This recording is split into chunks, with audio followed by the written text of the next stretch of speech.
कपड़ा लिया है। ये एक छोटा सा कपड़ा बचा हुआ था, मैंने वो कपड़ा लिया है। ये वेस्ट फैब्रिक है जो कि मैंने लिया हुआ है। इसमें मैं आपको बताऊंगी कि तुरपाई कैसे की जाती है। तो चलिए शुरू करते हैं आज की पहली क्लास। तो सबसे पहले मैंने यहाँ पे एक फैब्रिक लिया है और उस फैब्रिक में मैंने यहाँ पे 2 कट लगाए हुए हैं। तो ये कट इसीलिए लगाए हैं ताकि हम अपने कपड़े को एक साथ मोड़ सके। बिल्कुल इक्वल मुड़ेगा, सीधा मुड़ेगा बिल्कुल। तो यहाँ पे हम जैसे सूट के जो हम कुर्ता सिलते हैं, सूट सिलते हैं, उसके जो पल्ले होते हैं यहाँ नीचे से ऐसे होते हैं बिल्कुल सीधे।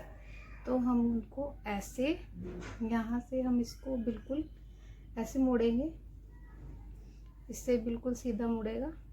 आप देखिए ये मैंने कितना अच्छा बिल्कुल सीधा मोड़ दिया है। इसको मैं ज़रा ऐसे रख देती हूँ और मैंने यहाँ पे एक दूसरे अलग कलर का धागा लिया है जो कि मैं सुई में डाल रही हूँ ताकि इसमें आपको अच्छे से दिखाई दे। एक एक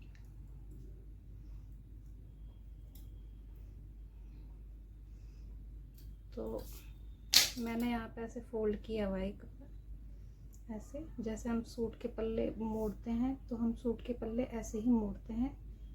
तुरपाई आना हमें बहुत ज़रूरी है क्योंकि तुरपाई जो है वो स्टिचिंग का बेस है, जो कि आना बहुत ज़रूरी है।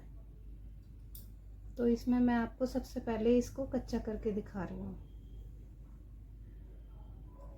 तो हम सूट को भी पहले हम ऐसे कच्चा ही करते हैं, उसके बाद हम तुरपाई करते हैं। फोल्ड हो गया है तो इसमें मुझे अब तुरपाई करने में कोई दिक्कत नहीं होगी, कोई परेशानी नहीं होगी। इसलिए हम जब भी तुरपाई करते हैं पहले हम इसको ऐसे फोल्ड करके यहाँ पे बिल्कुल कच्चा कर लेंगे। कच्चा करना बहुत आसान होता है और इसमें ज़्यादा कोई दिक्कत भी नहीं होती।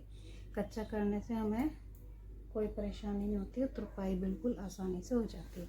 तो सबसे पहले हम इस पल्ले को ऐसे पकड़ेंगे अपनी दोनों उंगलियों के बीच में, ऐसे फोल्ड इस उंगली में और यहाँ अंगूठे के साथ ऐसे रखेंगे।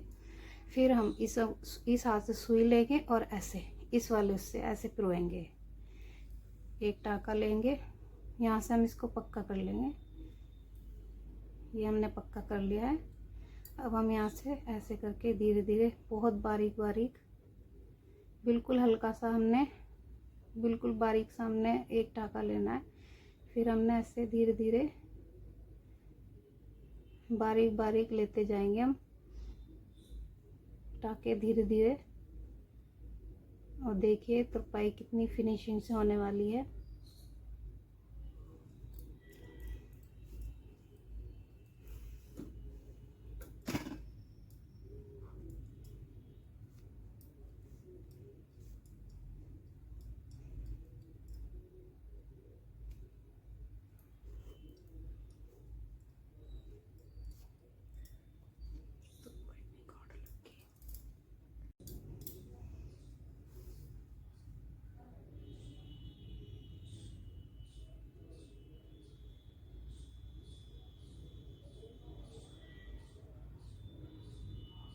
तो यहाँ पे आप देख सकते हैं मैंने अपनी तुरपाई कितनी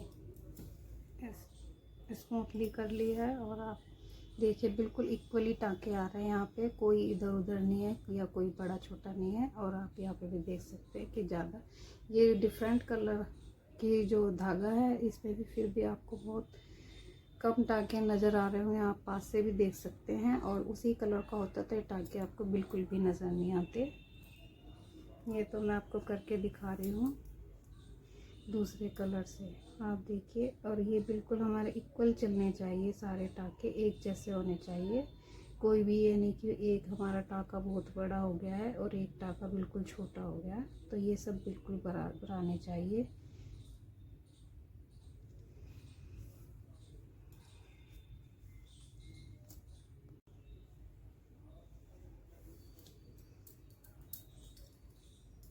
जब भी आप तुरपाई करें तो आपको ऐसे तुरपाई करने में दिक्कत होती होगी, दिक्कत हो रही वैसे तो सब होती है थोड़ी बहुत ही नीचे रखने में, तुरपाई करने में। नीचे अगर हम फॉल लगाते हैं साड़ी का बिछा के तो हम उस साड़ी को बिल्कुल प्लेन बिछा के उसमें भी कच्चा करके फिर हम धीरे धीरे उसमें भी ऐसे ही तुरपाई करते हैं, टांके लगाते हैं। तो वो हम फर्श पे ऐसे बिछा के तब करते हैं। लेकिन ये जो है एक छोटा फैब्रिक है, सूट होते हैं, सूट के पल्ले जो होते हैं, तो हम उसको ऐसे यहाँ पे ऐसे रख के कर सकते हैं। आप देखिए, आप इसको ऐसे यहाँ पे रखिए अपने घुटने पे, और आप उसको ऐसे रख के यहाँ पे आसानी से कर सकते हैं। यहाँ पे आपका हाथ भी बहुत अच्छा बैठेगा। मैं तो हमेशा ऐसे ही करती हूँ, क्योंकि मुझे शायद मेरा हाथ यहीं पे ठीक बैठ सकता है, और आपको जहाँ पे कंफर्टेबल लगे आप वहाँ पे अपनी तुरपाई कर सकते हैं। आप देख सकते हैं कि टाँके बिल्कुल इक्वल हैं, एक जैसे हैं सभी टाँके, कोई भी इसमें अलग अलग नहीं है, और सभी टाँके एक सीध में है, बिल्कुल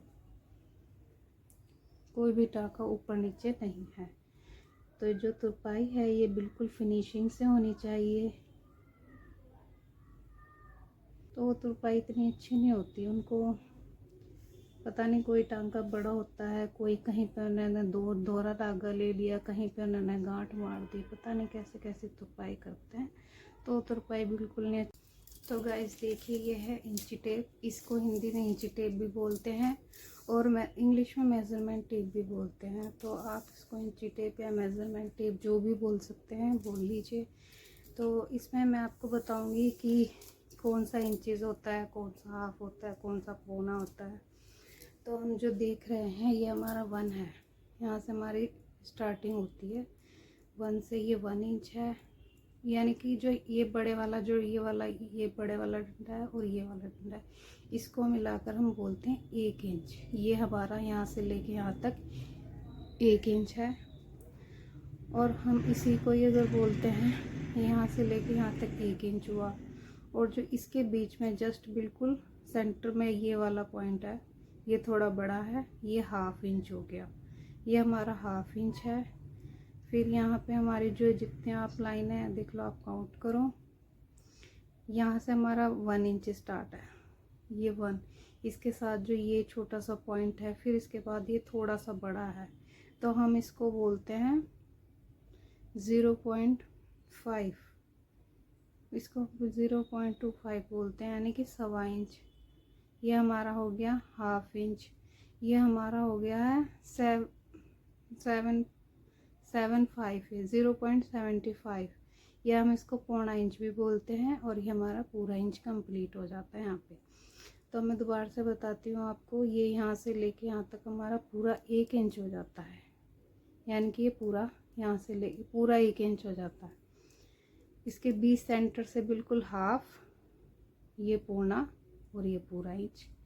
यानी कि अगर मैं आपसे कहूँ कि मुझे 2.25 पे निशान लगाना है, तो मैं 2.25 को यहाँ से काउंट करूँगी, ये 2 यहाँ से लेके, ये यहाँ से लेके पूरा 2 इंच, फिर मैं कहूँगी कि मुझे 2.25 पे निशान लगाना है, तो ये हो गया हमारा 1.25 का निशान। ये हो गया हमारा 1/2, यानी कि 2.5 इंच, और यहाँ से हो जाता है ये हमारा 1/4 इंच।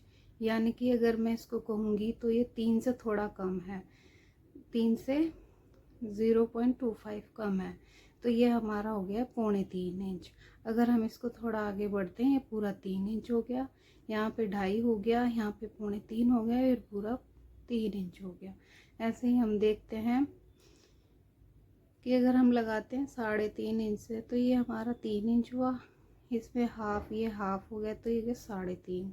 अगर हम इसको कहते हैं कि ये 3.25 इंच, ये वाला आप देख रहे हैं, ये 1.25 इंच का निशान है, ये हाफ का है, ये 1.25 इंच का है, ये पूरे इसका इंच का है। तो ये हमारा हो गया 3.25 इंच, ये हो गया हमारा 3.5 इंच, ये हो गया हमारा पूरा 4 इंच। तो अगर आपको नॉलेज थोड़ा बहुत समझ में आया होगा तो आप कमेंट कर सकते हैं। अगर आपको कुछ समझ ना आए तो आप मुझे दोबारा से पूछ सकते हैं, मैं इसके लिए आपको नई वीडियो बना के अपलोड करूँगी। थैंक यू, धन्यवाद, राधे राधे। आप ऐसे भी कर सकते हैं, अगर आपको कोई बॉडी शेप से आपने नाप लिया है तो हम उसको ऐसे भी बता सकते हैं। अगर आपका सपोज़ आपका मेज़रमेंट है 30 इंच,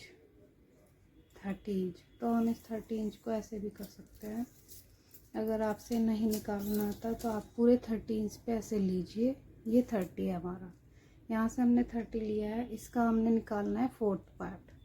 तो हम इसको अपने इंची टेप को ऐसे फोल्ड करेंगे, बिल्कुल सेंटर में रखेंगे 30 के। अब हमने इसको देखना है, हमने इसका 4th पार्ट निकालना है। तो 30 करा हमने, 30 पे निशान लगाया। अब हम इसको ऐसे फोल्ड करेंगे, यहाँ से हमने इसको 4 फोल्ड कर लिया। अब हम देखते हैं कि हमारा जो 30 का 4th पार्ट कहाँ से आया है। ये देखिए, ये आ गया आपका 7.5 इंच, पूरा आपको 7.5 इंच यहाँ पे नज़र आ रहा होगा। तो ऐसे ही हम इसको 4th पार्ट हर चीज़ का ऐसे ही निकालेंगे। हम यहाँ से इंची टेप को ऐसे फोल्ड करेंगे, जो भी आपको निकालना है। अगर आपको निकालना है 32 का, 32 हमारी चेस्ट है, तो हमने इसका 4th पार्ट निकालना है। तो हम ऐसे इंची टेप को ऐसे फोल्ड करेंगे, 32 के बिल्कुल सेंटर में रखेंगे, ऐसे फोल्ड करेंगे। फिर हम इसको ऐसे फोल्ड करेंगे। ये हमने 4 टाइम फोल्ड कर लिया है। अब देखिए आप, हमारा कहाँ पे आ रहा है, ये आ गया हमारा पूरा 8 इंच। तो हमारा चौथा पार्ट, 4th पार्ट हो गया हमारा 32 का 8 इंच। तो ये देखिए आप, बिल्कुल इक्वल आया है, एक जैसा आया है। तो आप ऐसे भी निकाल सकते हैं अगर आपको याद नहीं रहता है तो आपको ये नॉलेज कैसी लगी आप मुझे कमेंट करके बताइए। अगर कुछ समझ नहीं आया तो वो भी पूछ सकते हैं। Thank you. राधे राधे।